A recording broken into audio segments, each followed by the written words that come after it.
விதி என்பது எதனாலே வந்ததுன்னா நாம் செய்த வினையினாலே வந்தது. மனவாக்கு காயங்களாலே செய்யப்படுகிற பாவ புண்ணியம் செய்கிறோம் அல்லவா, அந்த பாவ புண்ணியம் நமக்கு கணக்கு ஏறி அந்த கணக்கு நம்ம உயிருக்கு உடந்தையாயிருந்து இன்ப துன்பங்களை கொடுப்பதற்கு அந்த வினை துணையாக இருப்பது. அந்த வினையின் மூலமாக வருவது பலன். அது விதி என்பது. விதி என்பது வினையினாலே வந்தது விதி. அந்த விதியே பரமா தலையில் எழுதிடுறாரு. பரமா தலையில் எழுதுகிறார். இன்ன பலனை இப்படித்தான் நீ அடைவாய், இன்பத்தடைவாய் துன்பத்தடைவாய்னு எழுதிடுவார். அதுக்கு தான் விதின்னு பேர். பரமனுக்கே விதின்னு பேர், விதிப்பவன். ஆக அந்த விதியின்படி தான் நடக்கும். அதில் ஒன்றும் சந்தேகமே கிடையாது. ஏழை விதியை வெல்ல முடியாது. வெஞ்சின வினையினை வெல்ல வல்லமோ என்பது கூட கம்பராமாயணம். அதனால விதி என்பது அதிகமான பலமுடையது. ஊழிர் அது ஊழ்னு சொல்றது. அந்த விதியை ஊழ்னு சொல்றது. ஊழிர் பெருவழி ஆவுள மற்றொன்று சூழினும் தான் முந்துரும் என்பது திருக்குறள். அதனால் விதிப்படி தான் பலன் நடக்காது, சந்தேகமே இல்லை. ஆனால் எல்லாவற்றிற்கும் மேலாக இருக்கின்ற பரமேஸ்வரனை மனவாக்கு காயங்களால் நன்றாக வழிபாடு செய்தோமானால் அந்த விதியினாலே வருகின்ற துன்பங்களை அதனுடைய பவரை குறைச்சி தருவார். இன்ன பலனை அனுபவிச்சு தான் தீரணும்னு இருக்கும். ஆமாம், அது அனுபவத்தை கொண்டு வந்து தீர்க்கிறது. அதில் இந்த வழிபாட்டின் மூலமாக, சாமியை கும்பிடுறதன் மூலமாக, வழிபாட்டின் மூலமாக, அது வழிபாடுங்கிறது சிறப்புடைய வழிபாடு, பொது வழிபாடு வேறு இருக்கிறது. அதனால் அந்த சிறப்பான வழிபாடு செய்யும்போது அந்த விதியினுடைய பவர் குறையும். அதனால் இன்றைக்கி இவனுக்கு 1000 ரூபா நஷ்டம் வரும்னு விதி இருக்கும். 1000 ரூபா நஷ்டம் வரும்னு விதி இருக்கும். அது அந்த சுவாமியினுடைய வழிபாட்டினால அது 100 ரூபாயா போகலாம். 1000 ரூபா இவனுக்கு நஷ்டம் வரும், இவனுக்கு தண்டை வரும் அப்படின்னு விதி இருக்குதுன்னு வச்சுக்கப்பா.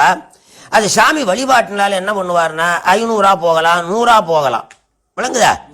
அதே போல நல்ல பலனா இவனுக்கு இன்னைக்கு 1000 ரூபா தான் கிடைக்கும் அப்படின்னு விதி இருந்துச்சுன்னு வச்சுக்கோ. சாமி வழிபாட்டினால 2000 கிடைக்கலாம், அது 10,000 கிடைக்கலாம். வழிபாட்டுக்கு பலன் உண்டு. வழிபாட்டுக்கு கட்டாயம் பலன் உண்டு. அந்த பாவத்தினால் வருகின்ற துன்பத்தை குறைப்பார். அப்போ அதனுடைய பவரை குறைப்பார். பரம ஞானிகளுக்கு கூட விதி உண்டு. பரம ஞானிகளுக்கு கூட விதி உண்டு. இப்போ பட்டினத்தார்னு ஒருவர் இருந்தார். அந்த பட்டினத்தாரை அவருடைய திரவியத்தையே தூக்கி எறிஞ்சிட்டு துறவியா போயிட்டார்.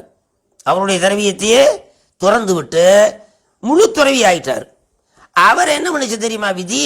அவரை திருடேன்னு சொல்லி கொண்டு போய் கழுமரத்துக்கிட்ட நிறுத்தினா ராஜா, பத்தலரி ராஜா. கழுமரத்தில் போட்டுன்னு உத்தரவு போட்டான். கழுமரத்துக்கிட்ட போனார்.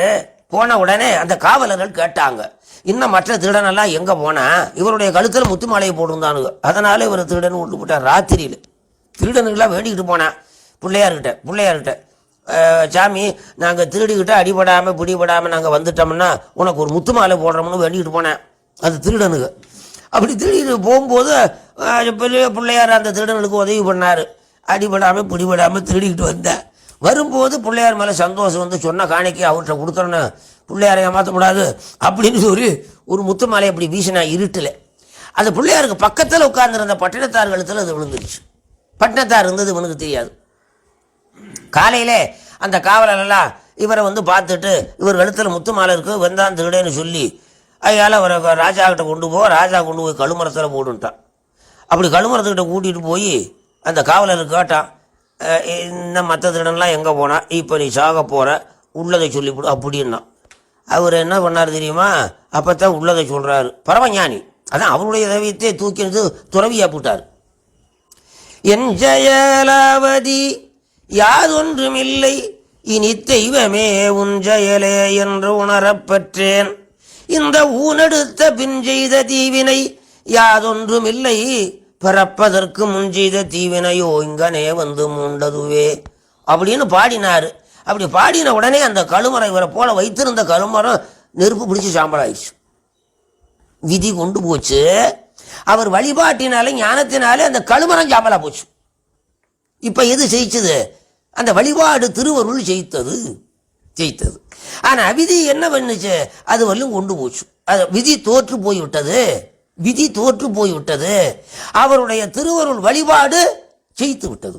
அதே போலதான் மார்க்கண்டேயருக்கும் இப்படி பல வரலாறுகள்ல காணலாம். அது அவங்க செய்கிற வழிபாடு அன்பின் காரணமாக அதனுடைய பலன் ஏற்ற குறைவு இருக்கும். ஆக வழிபாடு பண்ணினா விதியினுடைய தாக்கத்தை குறைச்சு, அதனால் அதனுடைய பவரை குறைச்சு நன்மையை தருவார். அதனால வழிபாடு அவசியம் பண்ண வேணும்.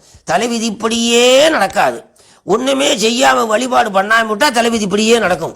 வழிபாடு பண்ணனா அது அது நமக்கு தெரியாது. அது நமக்கு தெரியாது. இவன் கீழே விழுவான், இவனுக்கு கால் ஊனமாயிரும், துண்டா போயிடும் அப்படின்னு விதி இருக்கலாம்.